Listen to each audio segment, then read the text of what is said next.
이 새벽에 주 앞에 나오신 분들을 진심으로 환영합니다. 찬송가 251장 찬양 드리겠습니다.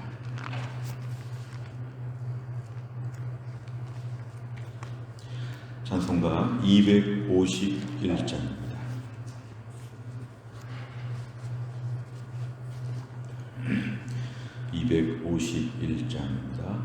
놀랍다 주님의 큰 은혜, 우리의 죄를 속하시려 갈보리 십자가 위에서 어린 양 보혈을 흘렸네. 주의 은혜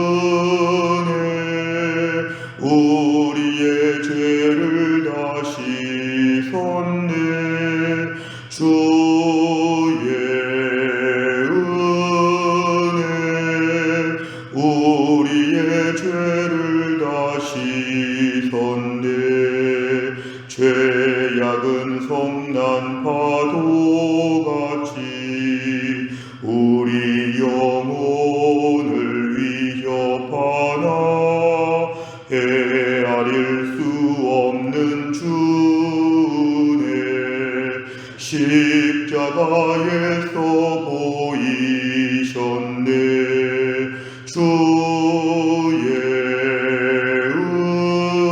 은혜 우리의 죄를 다 씻었네. 주의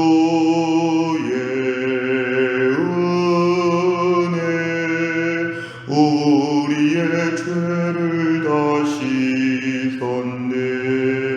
죄악에 물든 영혼들을 주께서 피로 씻으시네. 지금도 흐르는 그 피에 눈보다 더위게 씻으라.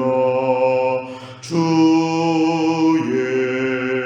은혜 우리의 죄를 다 씻었네.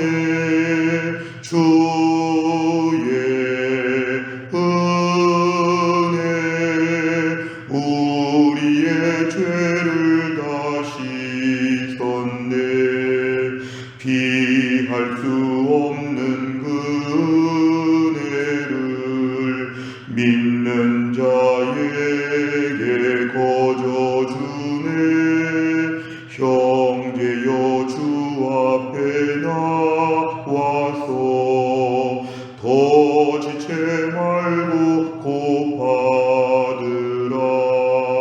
주의 은혜 우리의 죄를 다 씻었네. 주의 은혜 우리의 죄를 다 씻었네. 아멘. 하나님 말씀 누가복음 1장 46절부터 56절까지입니다. 누가복음 1장 46절부터 56절까지입니다. 신약성경 87페이지에 있습니다.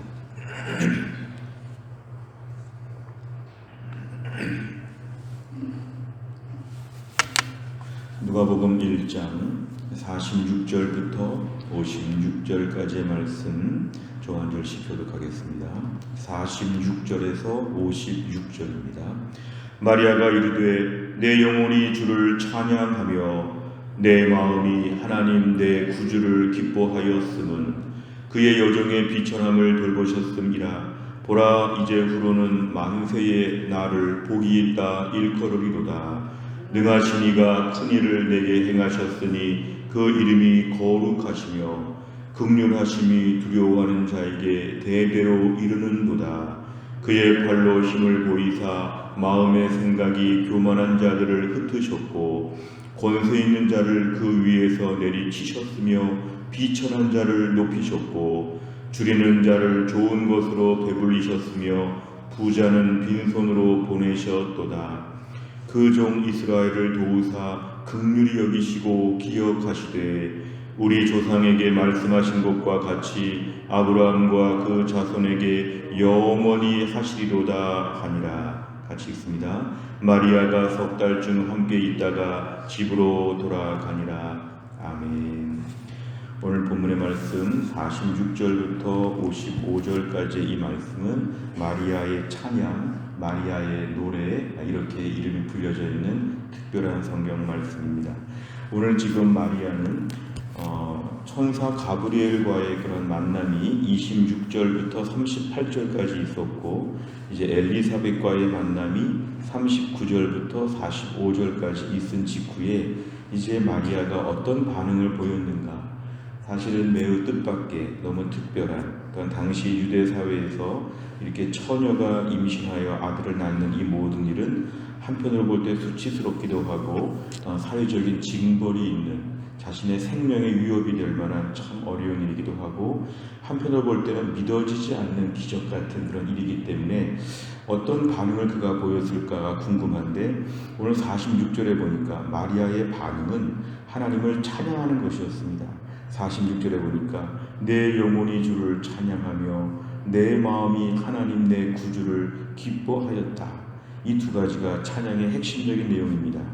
주를 찬양하며 내 구주를 기뻐한다는 것, 이 두 가지가 오늘 매우 핵심적인 내용인데, 오늘 48절엔 그 이유가 나와 있습니다. 영어 성경을 보면 for라고 해서 이유가 나와 있는데, 왜 그런가 하면 그의 여종, 자기 자신을 가리킵니다. 비천함을 돌보셨습니다. 이것은 자신이 매우 평범하다 못해 부족한 한 여인에 불과하다는 것입니다. 사실은 더 대단한 여자들이 많이 있었을 것이고, 하나님이 많은 여인들 중에 자신에게 이런 귀한 일이 이루어지게 하신 것은 자신의 비천함을 오늘 마리아는 인정하고, 그래서 46절과 47절에 찬양을 올리는 것입니다. 하나님의 어떤 은혜, 하나님의 일하심 앞에서 자신이 비천하다고 생각하는 것은 은혜 받는 매우 중요한 방법입니다. 나 정도면 괜찮겠다. 하나님의 어련히 나를 뽑으셨을까? 나는 좀 특별하다. 이렇게 생각하지 않고, 나는 매우 비천한데 어떻게 나에게서 메시아가 태어나게 하실까? 이 모든 일은 자신의 비천함을 얘기해 보니까 이건 너무 감격스러운 것이죠. 이런 얘기도 합니다. 보라, 이제후로는 40세에 영원토록 나를 복이 있다 일컬으리로다. 메시아를 낳게 된, 인간적으로 볼 때 마리아의 몸에서 태어나신 예수님, 이제 마리아는 영원토록 자신 일에 쓰임받은 것에 대해서 감격하고 있습니다. 49절에 보면은 또 한 가지 놀라운 찬양의 이유는 뭐냐 하면은 능하신 이, 하나님의 능력을 찬양하고 있습니다. 하나님은 못하실 일이 없고 하나님 모든 것을 다 하실 수 있는 능하신 이가 큰 일을 행하셨다는 것, 하나님의 능력에 대하여 분명히 인지하고 나면 46절과 47절 같이 찬양할 수밖에 없다는 것입니다. 그래서 오늘 46, 47절의 찬양은 48절과 49절에서의 이유가 등장하고 있습니다. 이제 50절부터는 일반적으로 하나님의 일하시는 것을 찬양하고 있습니다. 긍휼하심이 하나님이 있으신데 두려워하는 자에게 하나님은 긍휼하심을 주신다. 이 두려워한다는 걸 다른 말로 하면 경외한다. 하나님을 두려워하고 경외하고, 그래서 하나님을 예배하고, 그래서 하나님께 순종하고, 그래서 말씀 가운데 벌벌 떠는 자, 하나님 이런 자들에게 긍휼하심을 주시는 하나님의 성품을 찬양합니다. 51절부터 이제 53절까지 51, 2, 3, 이 세 절은 하나님의 역전의 하나님, 하필 교만한 자들은 흩으시고, 하필 권세 있는 자는 내리치시고, 비천한 자는 높이시고, 줄인 자, 매우 배가 고픈 자, 하나님 일부러 그런 자들에게는 만찬으로 배불리시고, 부자들, 돈 많은 자들은 빈손으로 보내시고, 세상의 논리와 완전 반대입니다. 하나님의 성품은 오늘도 자신처럼 약한 자들을 돌보시고, 너무 대단한 자들은 하나님이 낮추시고, 하나님의 성품과 일하심에 대해서 일반적으로 찬양하고 있습니다. 그러면서 54절과 55절을 보면 하나님 그 옛날 조상들에게 말씀하신 모든 말씀들을 이제 하나님은 이루실 것입니다. 하나님에 대해 다시 한번 믿음의 고백을 선포하고 있습니다. 56절 마리아가 석 달쯤 엘리사벳과 함께 있다가 집으로 돌아갔다, 이런 얘기를 하고 있습니다. 내용 관점을 보시면 첫째, 마리아가 주님을 찬양하며 기뻐하는 이유는 무엇입니까? 46절과 47절의 찬양은 48절과 49절 한 절을 추가하면 49절도 포함할 수 있습니다.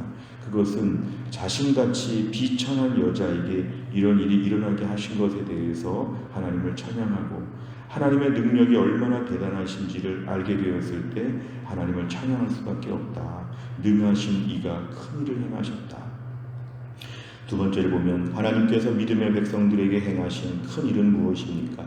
51절부터 53절까지를 보면 우리 하나님이 행하신 일들 중에는 특별히 세상의 논리와 전혀 반대인 역전의 하나님, 교만한 자는 흩으시고 권세 있는 자는 내리치시고 비천한 자는 높이시고 줄인 자는 배불리시고 부자는 빈손으로 보내시는, 그래서 이 하나님의 놀라운 역사, 하나님의 성품, 그 가운데서 자신이 특별하게 선택받은 것에 대해서 오늘 마리아는 찬양하고 있습니다. 세 번째를 보면 하나님께서는 왜 마리아를 도우시고 큰 일을 행하십니까? 오늘 하나님께서 왜 이런 일을 행하셨는가? 오늘 본문을 묵상해 보면 하나님의 성품이 그러신 것이죠. 하나님은 오늘도 세상에서 대단한 자, 너무 똑똑한 자, 너무 자신감이 넘치는 자, 그런 자들보다 하나님은 오늘도 연약한 자를 돌보시고 약한 자를 통해 하나님의 능력을 보이시고 무능한 사람들을 통해서 하나님의 권세와 능력을 나타내시는 하나님, 그래서 우리에게는 자랑할 수 없고 교만할 수 없게끔 은혜를 인정하게끔 될 수밖에 없는 것은 하나님의 성품이 그렇기 때문에 그렇습니다. 다른 말로 하면 오늘도 우리 하나님의 은혜를 받기 위해서는 낮아진 자가 되어야 높여주신다. 내가 높아진 자가 되면 하나님은 낮추신다. 하나님의 성품이 그렇습니다. 오늘도 우리가 신앙생활 하면서 세상에서 좀 더 대단해 보이고 믿음 생활 잘하니까 축복도 많이 받고 더 높아졌으면 참 좋겠는데 하나님이 적절하게 우리의 수준을 조절하십니다. 교만하지 않도록 은혜를 사모할 수 있도록 적절하게 낮추시고 또 너무 내려가면 또 좀 올려주시고 하나님이 적절하게 일정한 긴장감을 가지고 우리의 상황을 이끄시는 하나님을 저희가 신뢰하는 것이 필요합니다. 중요한 것은 낮추셔도 아주 낮추지는 않으시고 높여도 아주 높이진 않으시고 적절하게 은혜 알 정도로 하나님 우리를 다루신다. 이게 바로 뭐냐면 하나님의 성품이라는 것입니다. 하나님의 성품. 그래서 오늘 50절부터 54절까지 말씀들을 보면 하나님의 성품은 오늘도 우리에게 은혜를 베풀어 주시고 그래서 우리로 하여금 찬양하게 하십니다. 오늘 본문에 마리아가 찬양할 때 특별히 48절을 좀 보시기 바랍니다. 그의 여정의 비천함, 자신을 비천하다고 얘기하는 것은 이제 은혜를 아는 자입니다. 오늘 하나님께서 우리에게 만들어주시고자 하는 우리의 삶의 모습은 이 정도입니다. 적절하게 우리가 비천하다는 것을 인정하면서 은혜를 깨닫게 하시고 찬양하게 하시는, 하나님 오늘 우리에게 원하시는 것은 대단한 자, 높은 자가 되는 것이 아니라 내 삶의 형편 가운데 하나님이 조금만 주셔도 은혜를 고백할 수 있는 믿음의 사람이 되는 것, 하나님이 이게 원하시는 우리의 모습입니다. 오늘도 그래서 마리아는 하나님을 찬양하고 있습니다. 하나님을 찬양하고 있습니다. 우리 자신을 돌아보면서 우리는 과연 하나님을 찬양하고 있는가? 나에게 주신 모든 은혜 앞에서 나는 참 대단한데 조금밖에 안 주셨습니다. 이렇게 불평하지 않는가? 내가 참 비천한데 이렇게 많이 주셨습니까? 이렇게 감사하는가? 우리 자신을 측정하는 영적인 측정기, 상태 점검을 이렇게 하는 것이죠. 나는 은혜를 아는가? 오늘 마리아는 은혜를 알아서 찬양을 열심히 불렀습니다. 오늘 본문의 찬양, 여러 가지 그의 상황 가운데서 이렇게 찬양하는 건 참 어려운 일이었죠. 생명에 대한 위협과 또한 믿어지지 않는 현실과 기적과 이 모든 일들 앞에서 그는 완전히 자신을 낮추고 하나님의 은혜를 마음껏 찬양하는 것, 오늘 본문에 매우 중요한 내용입니다. 네 번째를 보면 마리아를 통해 예수님을 보내셔서 연약한 자를 돌보시고 구원의 언약을 이루시는 하나님의 역사를 보며 무엇을 느낍니까? 오늘 나는 하나님께 마리아처럼 찬양할 수 있겠는가? 이 부분을 좀 묵상해 보시면 좋겠습니다. 나는 오늘 하나님 앞에서 모든 역사 앞에서 연약한 나에게 많은 걸 주셨습니다라고 이야기할 수 있는가? 사실 우리가 2023년도 12월 한 달 동안의 기도 제목이었습니다. 1년간의 모든 일을 은혜로 정산하고 마감하게 하여 주옵소서. 지난 1년 동안 섭섭하다 생각하면 하나님을 계속 원망하고 연초에도 마음이 불편할 것입니다. 그러나 지난 1년 동안도 나는 아주 부족한데 은혜를 많이 주셨다면 12월은 감사와 축제의 한 달이 되었을 것입니다. 우리가 새해를 맞이하면서도 오늘도 감사의 제목이 풍성해야 합니다. 감사의 이유, 은혜의 이유는 내가 비천하기 때문에, 이 말을 꼭 하기 때문에 그렇습니다. 내가 비천합니다. 생각보다 무식하고, 생각보다 겁도 많고, 생각보다 몸도 약하고, 그나마 점점 더 약해지고 초라해지고, 나 자신의 비천함, 평생 점점 높아지는 줄 알았는데 평생 더 낮아지고 있는, 아니면 정점을 찍고 내려오고 있는 우리 자신의 부족함을 볼 때마다, 그래서 우리는 오늘도 하나님 앞에 모든 것에 감사하고 마리아처럼 찬양을 열심히 불러야 됩니다. 나에게 모든 걸 주신 하나님 감사합니다. 어떻게 나에게 이렇게 많은 걸 주셨습니까? 감사합니다. 집에서도 감사, 교회에서도 감사, 나라와 민족을 보면서도 감사. 얼마나 감사하고 찬양할 조건이 많은지 모릅니다. 우리가 하나님 앞에 충분히 찬양을 올려드리는 것이 매우 중요합니다. 오가는 길에서도 차 안에서도 찬양을 많이 들으시고, 또한 찬양을 많이 배우시고 새로운 찬양을 열심히 부르시는 거 참 중요합니다. 하나님을 찬양하는 입술에 하루 종일 은혜와 감격이 넘치도록, 괜찮으면 집에서나 차 안에서나 직장에서나 찬양을 늘 틀어놓으시고 하나님을 찬양합니다. 감사합니다. 이런 감격과 은혜가 넘치면 우리 심령이 은혜로 무장되어서 새해에 너끈히 모든 일을 감당할 수 있을 것입니다. 5번째, 최근에 날마다 도우시고 인도하시는 신실하신 주님을 경험한 일이 있다면 무엇입니까? 하나님께서 도우시고 인도하실 내 삶의 큰 일을 기대하며 은혜의 찬양을 드리기 위해서 무엇을 결단하겠습니까? 내 삶에 아직도 힘들고 어려운 점이 있지만 은혜에 집중하시기를 바랍니다. 받은 것이 너무 과분합니다. 이미 주신 것으로 찬양의 조건은 충족되었습니다. 더해 주셔야 찬양하겠다고 하는 것은 우리가 강팍해서 그렇습니다. 이미 지금까지 주신 것만으로도 하루 종일 주님을 찬양하겠습니다. 찬송가든 찬양이든 여러 가지 많은 찬양들이 있습니다. 열심히 부르시고 찬양을 열심히 하다 보면 오늘도 우리가 마리아처럼 기뻐하고 즐거워할 것입니다. 오늘도 우리 인생 가운데 새해의 결심, 하나님을 찬양하게 하여 주시옵소서. 나의 비천함을 인정하고 하나님이 주신 건 과분하고 너무너무 은혜이고 하루 종일 주님을 찬양하는 가운데 마리아처럼 하루 종일 주님을 찬양하는 주의 백성 다 될 수 있기를 주의 이름으로 축원합니다. 기도하겠습니다. 하나님 아버지 감사합니다. 이 새벽, 추운 새벽에 우리에게 하나님이 건강과 믿음과 교회당을 허락하여 주시어 주 앞에 나와 새벽에 기도하며 하나님 말씀 붙잡게 하신 것 참으로 감사합니다. 오늘 본문의 말씀은 마리아가 하나님의 일하심에 대하여 너무도 기뻐서 어쩔 줄을 몰라 찬양하는 내용들을 함께 묵상하였습니다. 그의 비천함을 하나님이 돌보시고 하필 자기에게 이렇게 놀라운 일이 벌어지게 된 것에 대하여 너무도 황홀하여서 기뻐하는 모습을 보며 찬양하는 걸 보았습니다.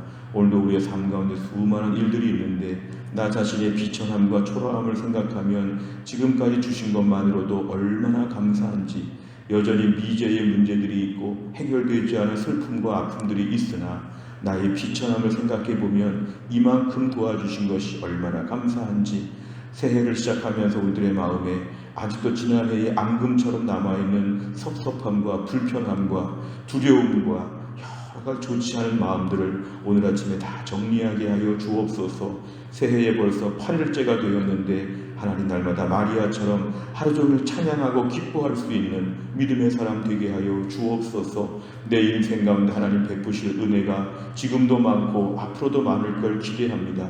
매일매일 하나님을 찬양하는 가운데 우리의 심령이 새로워지게 하여 주시고, 나그네 인생 잠깐 사는데 여기서 하루 종일 찬양하며 기뻐하며 천국의 찬양을 앞당겨 부를 수 있는 신실한 주의 백성 되게 하여 주옵소서. 교회 안에 몸이 약하신 분들을 치료하셔서 김혜은 권사님 고쳐주시고 유동혁 성도님 고쳐주시고 또는 신여순 권사님 투석을 붙잡아 주시고 한재율 집사님 투석을 붙잡아 주시고 신동아 장로님 수술 이후에 잘 회복되게 하여 주시고 또 우리 천은필 집사님 하나님 초장암 가운데 고쳐주셨는데 또한 독감이 심하게 걸려서 힘든 가운데 있사오니 천은필 집사님도 하나님이 낫게 하여 주옵소서. 오늘도 우리 직장생활, 아이들의 모든 학교생활, 우리 모든 삶을 주님께 의탁합니다. 무능한 저희들은 아무것도 할 수 없으나 전능하신 하나님이 오늘도 우리 앞길을 인도하여 주시고 또한 날 나그네와 같은 이 땅의 삶을 믿음으로 찬양하며 기뻐하며 춤을 추며 살 수 있도록 우리에게 새 힘을 허락하여 주시옵소서. 감사드리며 예수님의 이름으로 기도하옵나이다. 아멘. 매주 월요일마다 기도하는 100대 기도 제목은 교회 비전을 위해 기도합니다. 15번부터 28번까지 우리 교회가 이런 교회가 되게 해 주옵소서. 간절한 마음으로 기도해 주시기를 바랍니다. 주기도문 하겠습니다. 하늘에 계신 우리 아버지여, 이름이 거룩히 여김을 받으시오며 나라의 임하옵시며 뜻이 하늘에서 이룬 것 같이 땅에서도 이루어지이다. 오늘날 우리에게 일용할 양식을 주옵시고 우리가 우리에게 죄 지은 자를 사하여 준 것 같이 우리 죄를 사하여 주옵시고 우리를 시험에 들게 하지 마옵시고 다만 악에서 구하옵소서. 대개 나라와 권세와 영광이 아버지께 영원히 있사옵나이다. 아멘.